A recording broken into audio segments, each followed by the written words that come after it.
യൂട്യൂബിന്റെ history നോക്കുകയാണെങ്കിൽ YouTube vlogging ഒക്കെ നോക്കുകയാണെങ്കിൽ ആദ്യമായിട്ട് മലയാളത്തിലെ വ്ളോഗിംഗ് യൂട്യൂബ് തുടങ്ങുന്നത് ലക്ഷ്മി ചേച്ചി. അത് മലയാളത്തിലെ സ്ത്രീകളിൽ ഫീമെയിൽ വേർഷനിൽ ഞാനാണ് ചെയ്തത് വ്ളോഗിങ് ഫസ്റ്റ് ആയിട്ട്. അത് തുടങ്ങി കുറച്ച് കഴിഞ്ഞപ്പോൾ മതിയായി നിർത്തി. പിന്നെ ആ ഒരു ഫേസ് നിർത്തി. കുറെ യൂട്യൂബ് ചെയ്ത് കഴിഞ്ഞപ്പോൾ മതിയായിട്ട് നിർത്തിയതാ. പിന്നെ ഞാൻ ഇടയിൽ ഒരു കോവിഡ് ടൈമിലാണ് എനിക്കൊരു ഡിപ്രഷനൊക്കെ കിട്ടിയത്. ആ ഒരു ടൈമിൽ ഞാൻ ടിക്ടോക്ക് സ്റ്റാർട്ട് ചെയ്തു. അപ്പൊ അതിന് നല്ല റെസ്പോൺസ് കിട്ടി കഴിഞ്ഞപ്പോഴാണ് പിന്നെ അത് ടിക്ടോക്ക് ബാനൊക്കെ വന്ന സമയത്ത് ഇൻസ്റ്റയിലേക്ക് ചേക്കേറി. അങ്ങനെ ഇൻസ്റ്റയിൽ പിന്നെ തുടങ്ങിയത്. പിന്നെ യൂട്യൂബ് ഷോർട്സ് ഇട്ട് തുടങ്ങി. അങ്ങനെ വീണ്ടും സജീവമായിട്ട് ഈ മീഡിയയിൽ വന്നു. ഇപ്പം എനിക്കൊരു കുഞ്ഞു യൂട്യൂബ് ചാനൽ ഉണ്ട്. അപ്പൊ ഞാൻ യൂട്യൂബ് ചാനൽ തുടങ്ങാന്നൊക്കെ വിചാരിക്കുമ്പോൾ നമുക്ക് മുൻപ് ചെയ്ത ആളുകളെ ചുമ്മാ നമ്മുടെ ലൈഫ് സ്റ്റൈൽ വ്ളോഗിങ് അങ്ങനെ കാര്യങ്ങള്. പക്ഷെ നമ്മൾ നോക്കുമ്പോഴത്തേക്ക് അല്ലെങ്കിൽ നമ്മളാണ് കേരളത്തിൽ അല്ലെങ്കിൽ ആദ്യമായിട്ട് മലയാളത്തിൽ യൂട്യൂബ് ചാനൽ തുടങ്ങിയെന്ന് പറയുമ്പോൾ പിന്നീട് നോക്കുമ്പോൾ അതൊരു ഭയങ്കര ഒരു അഭിമാനം തോന്നുന്നത്. അതെ നമുക്ക് ശേഷം ഒരുപാട് നമ്മളെക്കാൾ നന്നായിട്ട് ചെയ്യുന്ന ഒരുപാട് ആൾക്കാർ വന്നൊരു മേഖലയാണ് യൂട്യൂബ് ചാനൽ.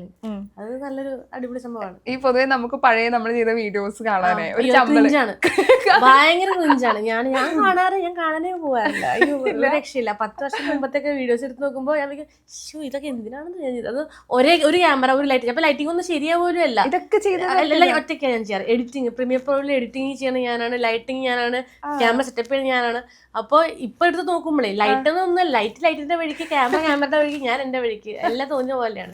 ഇവ നമുക്ക് പണ്ടത്ത് കാണാൻ മടിയാണ്. അതേസമയം വേറെ ആരെങ്കിലും നമ്മുടെ സൗണ്ട് കേൾക്കുമ്പോഴേ നമുക്ക് നമ്മളിപ്പോ ഒരാൾക്ക് വാട്സാപ്പ് അയച്ചു കഴിഞ്ഞാൽ, വോയിസ് നോട്ട് അയച്ചു കഴിഞ്ഞാൽ നമ്മൾ രണ്ടാമത് കേൾക്കുമ്പോൾ നമുക്ക് നമ്മുടെ സൗണ്ട് ഇഷ്ടപ്പെടില്ല. അതേപോലെയാണ് ഇത് കാണുമ്പോൾ നമുക്ക് ഇഷ്ടപ്പെടില്ല. ഈ തന്വി ഇതൊക്കെ കാണാൻ അല്ലെങ്കിൽ കാണിച്ചു കൊടുക്കാറുണ്ടോ? തന്വി ഇടയ്ക്കിരുന്ന് കാണും. സോ ക്രിഞ്ച് ഫെസ്റ്റ് എന്ന് പറയും. തന്വി ഇടയ്ക്കിരുന്ന് കാണും. ചിലതൊക്കെ അവൾക്ക് ഇഷ്ടമാണ്, ചിലതൊക്കെ കാണും ഇഷ്ടമാണ്, ചിലതൊന്നും കാണില്ല.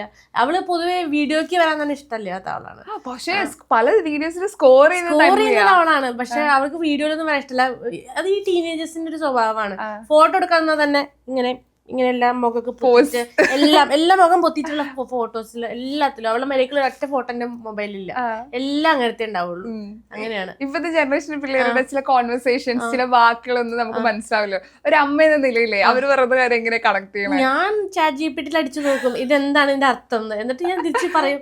പിന്നെ ഞാൻ ഇങ്ങനെയൊക്കെ കാണിക്കും. അപ്പൊ തന്നെ ഒരു അമ്മ ഡോണ്ട് സ്റ്റാർട്ട് ഇട്ട് അങ്ങനെ ചെയ്യല്ലേ, അത് ഭയങ്കര ബോറാണ്, അമ്മക്ക് ചിയർ ആയിട്ടില്ല, അവൻ ബൂമറാണ് ചെയ്യതെന്ന് പറയുന്നത്. പല കാര്യങ്ങളും തന്വിയായിട്ടും പഠിപ്പിക്കുന്നു. തന്നി പഠിക്കുന്നതിന് ഞാൻ പഠിക്കും. ഞാൻ ടിക്ടോക്ക് കണ്ട് പഠിച്ചിട്ട് ഞാൻ കാണിക്കും. അപ്പോൾ കാണിക്കരുത്, ക്രിഞ്ചാണ്, ഇത് കാണിക്കരുത്, അയ്യോ എന്നൊരു. എനിക്കൊരു സൂപ്പർമം ഇതൊക്കെ നമ്മൾ പണ്ടേ കണ്ടതാണ്. ഇതൊക്കെ നമ്മൾ പണ്ടേ സീൻ വിട്ടതാണ്. ഇതൊക്കെ നമ്മൾ പണ്ടത്തെ സാധനങ്ങളാണ് നിങ്ങൾ ഇപ്പഴത്തിലെ ഇറക്കണത്. എനിക്കത് 90s അമ്മമാരെ നമ്മളിനി അമ്മമാരായി കഴിഞ്ഞാൽ നമ്മുടെ പിള്ളേർക്ക് നമ്മളെ പറ്റിക്കാൻ പറ്റില്ല. അതെ അതെ, ഓൾറെഡി വെയിൽ ചാടി ആൾക്കാർ ഇത് ഞങ്ങൾക്ക് കുഴപ്പമില്ല. ശരിക്കും ഇപ്പൊ കോപ്പി പേസ്റ്റ് ആണ്. തന്വിയും എനിക്കൊന്ന് ചേച്ചിക്ക് കറക്റ്റ് ഒരുപോലെ. ഇപ്പൊ കുറച്ചും കൂടി അവള് വലുതായപ്പോ കറക്റ്റ് അതുപോലെ. പക്ഷെ ക്യാരക്ടർ വൈസ് മിഥുൻ ചേട്ടനാണോ അത് ചേച്ചിയാണോ? തന്നി കുറച്ചിട്ട് മിഥുൻ ചേട്ടന്റെ പോലെയാണ് ക്യാരക്ടർ വൈസ്. ഞങ്ങൾ രണ്ടുപേരെ പോലെയും ആണെന്ന് പറയാൻ പറ്റില്ല. കാരണം അവള് അധികം നമ്മളിപ്പോ ഒരുപാട് ഭയങ്കരമായിട്ട് സംസാരിക്കുന്നില്ല. അവളുടെ ഒരു ഫ്രണ്ട്സിന്റെ ഗ്യാങ്ങിൽ മാത്രമേ അവള് ഭയങ്കരമായിട്ട് സംസാരിക്കുള്ളൂ, ഓപ്പൺ അപ്പ് ചെയ്യുള്ളൂ. പിന്നെ സ്കൂളിലത്തെ LKG തൊട്ട് 10th 11th 13 വരെയുള്ള പിള്ളേരിലെ എല്ലാ ക്ലാസ്സിലും ഫ്രണ്ട്സ് ആണ്. അതൊക്കെയാണ്. പക്ഷെ പുറമെ പെട്ടെന്ന് ഒരാൾ വന്നു കഴിഞ്ഞാൽ പെട്ടെന്ന് സംസാരിക്കണ കൂട്ടത്തിലൊന്നുമല്ല. അങ്ങനത്തെ ആദ്യം ബുക്കൊക്കെ വായിച്ച് അല്ലെങ്കിൽ മൊബൈൽ നോക്കിയിരുന്ന് പഠിച്ച് അങ്ങനെയൊക്കെ ചെയ്യണ കൂട്ടത്തിലാണ്. ഞാൻ വീഡിയോസ് കാണുമ്പോൾ ഞാൻ വിചാരിച്ചത് ചേച്ചി കുറച്ച് ഇൻട്രോവേർട്ട് ആയിരിക്കും. അതായത് സംസാരിക്കാൻ ഇന്റർവ്യൂസിൽ പതുക്കെ 2 വാക്കിലൊക്കെ നിർത്തും. ഞാൻ ഇൻട്രോവേർട്ട് ആണ്. ഞാൻ വളരെ ശക്തി ആർജിച്ചു വന്നിട്ടാണ് എനിക്ക് സംസാരിക്കുന്നത്. ഇത് കഴിഞ്ഞിട്ട് വേണം എനിക്ക്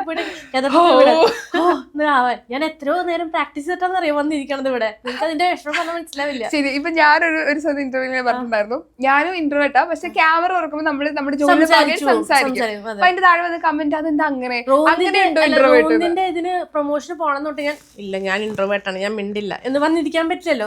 അതുകൊണ്ടാണ് ഞാൻ മിണ്ടുന്നത് സത്യം പറഞ്ഞാല്. പക്ഷെ ആളുകൾക്ക് ഭയങ്കര കൗതുകമായിരിക്കും. വീഡിയോന് മുമ്പിൽ ഭയങ്കര ആക്റ്റീവ് ആണ്, എക്സ്ട്രോവേർട്ട് ആണ്.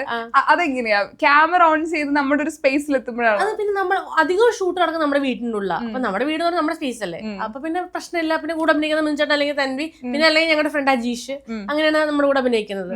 അപ്പൊ നമുക്ക് ഒട്ടും ഒരു ഇൻഹിബിഷൻ ഫീൽ ചെയ്യുന്നില്ല അവിടെ. സിനിമയിലെ സെറ്റിലൊക്കെ എത്തുമ്പോഴാണ് നമുക്ക് കുറച്ചുകൂടെ ടെൻഷൻ വരുന്നത്. റീൽ എടുക്കുന്ന പോലെ അല്ലല്ലോ. ഭയങ്കര ഒരു ഹോൾ ക്രൂവിന്റെ മുമ്പിൽ, ടെക്നീഷ്യൻസിന്റെ മുമ്പിൽ അങ്ങനെയൊക്കെ അഭിനയിക്കണല്ലോ. അപ്പോഴാണ് നമുക്കൊരു ഉള്ളിൽ നെർവസ്നെസ് ഫീൽ ചെയ്യുക.